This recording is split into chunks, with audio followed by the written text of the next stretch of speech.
貪靚食避孕藥醫暗瘡，以為皮膚滑翻晒好開心啊！其實一停藥分分鐘噩夢嘅開始啊！啲暗瘡報復式爆發。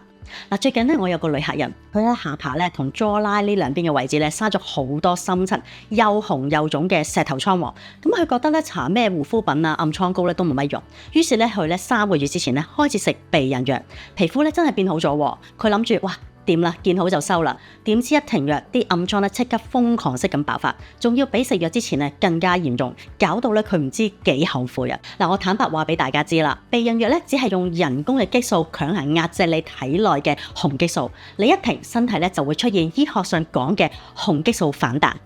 權威醫學文獻一早有指出㗎啦，長期靠外源性嘅補充雌激素超過咗3個月會抑制自身嘅卵巢功能。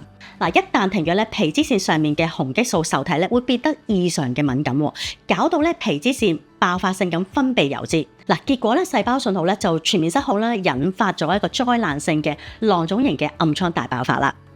所以我想建議大家啦，絕對唔好因為貪快或者盲目靠呢啲避孕藥去醫你嘅皮膚，搞到身體荷爾蒙亂晒大龍啊，只會原地踏步。想真正斷尾我哋要咁樣做噶。第一，日常我哋要靠一啲低升糖嘅抗炎飲食啦，穩定翻你體內嘅胰島素，減少油脂嘅刺激。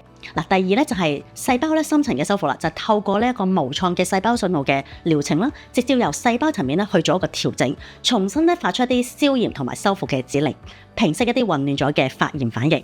我係你哋嘅皮膚炎症專家 Ada。如果你唔想再靠食藥去傷害身體，又擔心亂咁用產品有風險嘅話，即刻 inbox 或者留言暗瘡俾我，等我1對1幫你揾一啲根治嘅方案。